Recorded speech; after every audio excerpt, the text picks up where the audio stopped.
Hello guys, welcome to my YouTube channel. This is your girl Trendies and this is Trendies Corner. Today I want us to talk about a very important subject. We are going to gist, you understand? Well, the situation of the economy is now.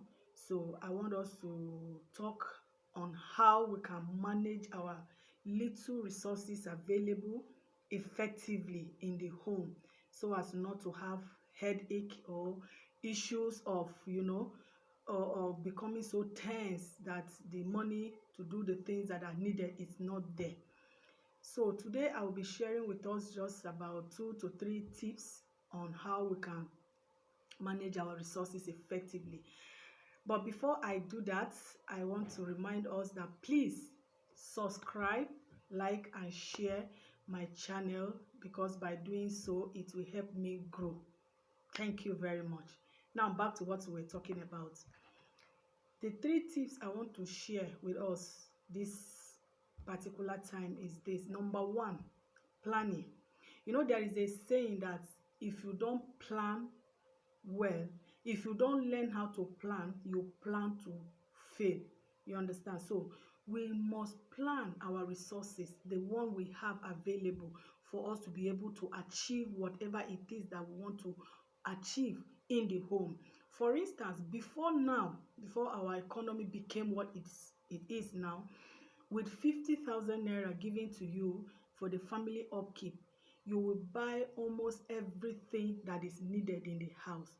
But now, we all will agree with each other that if that amount of or the quantity of the things you used to buy with that 50,000 naira now, with 250,000, you might not be able to buy up to that quantity you used to buy with 50,000. So there is every need for planning. We must plan the things that are necessary or those that are not. We'll have to do scale of preferences for most of us that read economics. I'm sure most of us did economics in secondary school, for scale of preference, for us to be able to meet up or at least do a little of what we need in the home. Number two, spend wisely.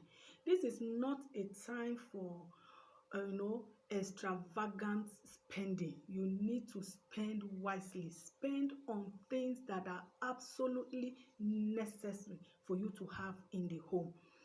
You can't just wake up and say, oh, I feel like changing my wardrobe. Oh, I feel like doing this. Oh, I feel like well, a lot of people out there can still do this comfortably.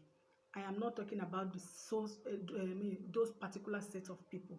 I am talking about some of us that we are not on that table. You understand what I'm talking about? I don't need to spell it out. So please, you need to spend wisely. You need to do your budget, and that is taking me to my third point, budgeting. Spend wisely is the second point. The number 3 point is budgeting. At every point in time now, if you were not doing it before, you have to start doing it now.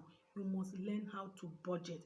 Whatever amount of money that enters your hand at the end of the month, or whatever time that maybe family upkeep money is being given, or perhaps it may even be your own personal one, and for things that you need to do, you have to budget. Believe you me, if you don't do budget, for instance, you are going to the market and you will not budget for the things that you really need to buy, you may end up in that market buying things that you don't need, and when you get home, you discover that those that were really important, you never bought them. So budgeting is key.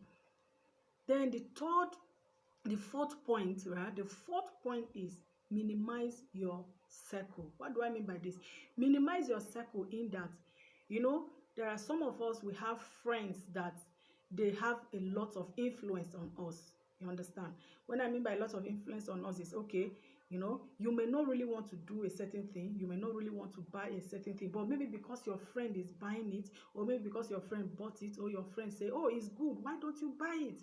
You want to buy it. So I will advise that we minimize your circle. Such kind of friends, I'm not saying they are bad friends, but in order for you to manage effectively the resources that is in your hand now, I think it's better you kind of distance yourself a little from such friends for now, in order for you not to enter trouble or enter depression, thinking, oh, I needed this, I want to buy this, I cannot afford it, and look at my friend, she has it or she can afford it. So minimize the circle of your friend.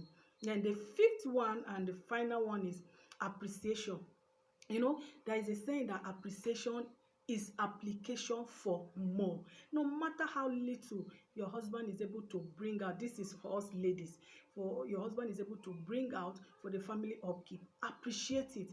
And by the time you collect and appreciate, and the little you are able to spend on, the man will also reason himself, because he is not deaf, he is living in the same environment, he knows what is happening, how the prices of things are in the market.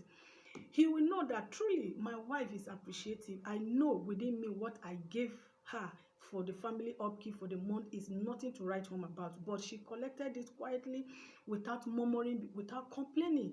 And so next time, within himself, he will make up his mind to do more.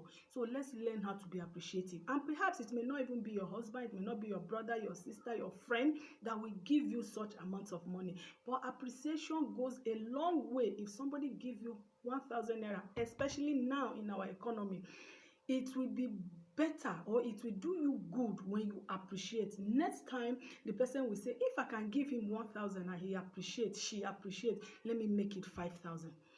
I want to believe that with these little tips that I've shared with us today, we have learned a lot from it. Please let us apply them, and believe you me, we will save ourselves a lot of trouble, a lot of heartache in this economic hardship that the nation and indeed the world at large is going through. Till I come your way again, this is your girl Trendy saying stay safe and see you in my next one. Au revoir.